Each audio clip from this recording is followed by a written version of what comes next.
tem uma situação que você falou, quando fala muito em PNL, eu vejo que o pessoal às vezes associa muito com inteligência emocional. Quero saber o que tem a ver isso. E outra, quando eu estou naquele estado de flow, eu estou hipnotizado? São duas boas perguntas. São duas boas perguntas, né? Vamos começar pela mais fácil. Todos os estados mentais, eles são estudados pela PNL. Então, o estado de flow é um estado mental que navega a tua mente entre a criatividade e o desafio. Então, você está ali, às vezes, montando um quebra-cabeças. Você está entre a criatividade, montar o quebra-cabeça, e o desafio de terminar o quebra-cabeça. Esse estado é um estado mental que a PNL também, de certa forma, estuda como você utilizar esse estado mental em outras áreas. E como você realizar isso de forma voluntária. Porque o que acontece, Arthur, é que nós fazemos muitas coisas de forma involuntária. Nós somos excelentes. Eu costumo dizer que todos nós temos um gênio dentro da nossa casa. Os nossos filhos, os nossos pais, o porteiro. Só que eles são gênios inconscientes. Eles não sabem muito bem porque eles fazem algumas coisas muito bem. E a PNL, ela tenta tirar isso. Tenta arrancar isso, né? Permitir que as pessoas possam fazer isso de uma forma mais natural. Simplesmente utilizar isso quando você precisar. Às vezes eu estou no banheiro e eu fico pensando assim, será que eu posso, aqui tomando um banho, relaxar e deixar que a água leve para o ralo todos os meus aborrecimentos do meu dia? Posso. E a PNL me ensina a praticar esses estados, né? Esses estados de flow. Então, a hipnose e a PNL, eu posso dizer que elas são modelos comunicacionais que estão no nosso dia a dia. Eles são mais corriqueiros do que a gente imagina. A gente só dá luz a essas práticas e transfere isso para outras pessoas. Antes de eu fazer uma pergunta... Pergunte, amigo. Não, agora é a hora da gente falar sobre o nosso vinho. Sim. Esse podcast ele tem esse... Vamos chamar... Essa peculiaridade. Essa cereja em cima do bolo. Eu senti essa cereja agora. Exato. Então, Arthur, fale um pouco sobre o nosso vinho de hoje. Estamos aqui com um chileno maravilhoso do Vale do Del Maipo, né? Reserva Santa Ema, da vinícola Santa Ema. É um vinho que tem 60% de uva Cabernet e 40% de Merlot. Você percebe que a cor dele é rubi, bem intensa, e tem ameixa, tem uma pimentinha, né? Então, ele é bem frutado, tem um gostinho muito especial. Esse vinho harmoniza muito bem com carnes vermelhas, carnes brancas, queijos. Então, é um vinho para o dia a dia. Maravilhoso. 8 meses em barrica de carvalho. Então, vamos brindar. Vamos brindar. Show.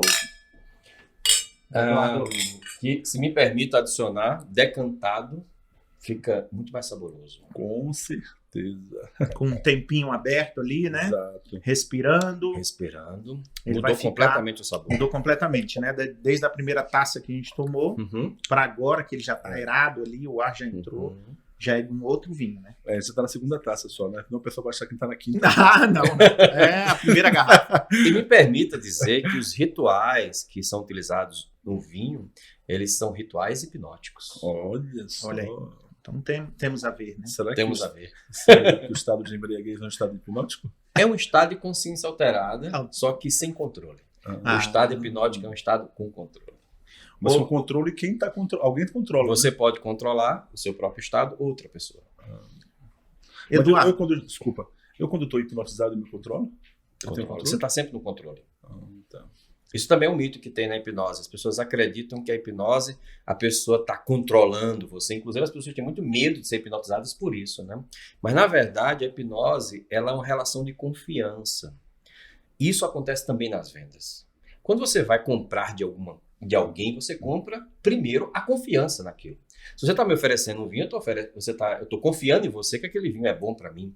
Quando a gente está aqui tomando uma água, a gente está confiando que essa água ela é uma água limpa, que ela é uma água sem impurezas, né? A confiança é a base em todo o processo. Na hipnose não é diferente. Tanto eu costumo até brincar nos meus cursos, eu costumo dizer que se na hipnose eu pudesse hipnotizar sem confiar, eu hipnotizaria o congresso. Né? Ela no congresso para hipnotizar o pessoal lá, para fazer coisas mais interessantes. Mas a hipnose ela precisa de uma relação de confiança entre o hipnotizador e o hipnotizado. Maravilha. todos podem ser hipnotizados? Isso é uma excelente pergunta. Isso é uma pergunta que, para eu respondê-la, eu vou precisar usar um exemplo. Né? Lá vem. Todos ficam embriagados com bebida alcoólica. Eu conheço pessoas que bebem e não ficam bêbadas. Por que elas não ficam bêbadas? Eu sempre perguntei isso.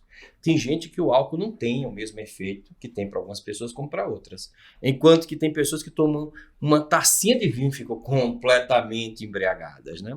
A hipnose acontece da mesma forma. Existem pessoas que são mais suscetíveis ao processo e tem pessoas que demoram muito mais tempo. E aí elas podem parecer que são resistentes, mas na verdade elas não tiveram tempo suficiente para serem hipnotizadas. Elas levam um pouco mais de tempo.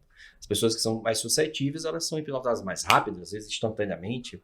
Os hipnólogos, eles são muito bons nesse tipo de prática de hipnose rápida. Outras demoram um pouco mais de tempo, e aí vai depender da utilidade que você queira dar à hipnose. Tá. Que maravilha, hein? E eu tinha uma questão antes da gente falar do vinho, era...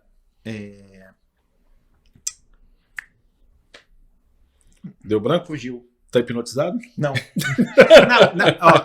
Se tem uma coisa que o Arthur precisa passar é pela hipnose, viu? Ele tem um medo danado, viu, Eduardo? De ser hipnotizado, viu, Eduardo? É engraçado. As pessoas têm medo de ser hipnotizadas, mas não têm medo de ser manipuladas, né? Lembrei do que eu ia falar. Qual é a relação do nosso subconsciente com a hipnose ou PNL, enfim? Muito bom. Porque as nossas decisões, muitas delas são realizadas no nosso subconsciente. Perfeito. Elas são automáticas. Nós tomamos decisões, milhares de decisões o tempo inteiro. Como eu me porto aqui, como eu estou sentando, como eu agito a cadeira, como eu pego o celular, como eu falo. Então, são decisões que a gente toma. Então, subconsciente tem a ver com isso? Totalmente. A gente tem que entender que essa visão da mente humana, né, é uma visão que foi herdada de Freud.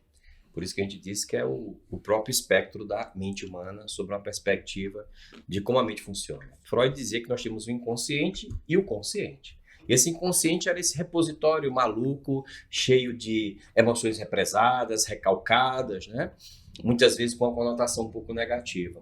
Depois, a psicanálise ela amadureceu um pouco nesse conceito e hoje a gente tem uma visão mais moderna, que é essa que você acabou de falar. Nós temos uma camada intermediária entre o inconsciente e o consciente, que nós chamamos essa camada de subconsciente. Essa nós entendemos e vemos, conseguimos perceber o que ela está processando. Basicamente, ela é processamento de linguagem, de comunicação. Você está aqui falando comigo, você está comunicando internamente, por meio de crenças, de valores, muitas vezes de diálogos que você escutou da sua mãe, do seu tio, de professores, de referências, de pessoas que você acreditou que eram importantes, até mesmo de conclusões que você teve na sua vida. Essas vozes internas que todos nós temos, elas interferem diretamente no nosso comportamento, elas estão definindo o nosso comportamento. O que a gente faz com a hipnose é mudar essas vozes internas. A gente muda a forma como ela te orienta, o significado que ela dá às circunstâncias que você tem na sua vida. E aí a gente chama esse processo de ressignificação, porque é uma significação diferente daquela que você tem.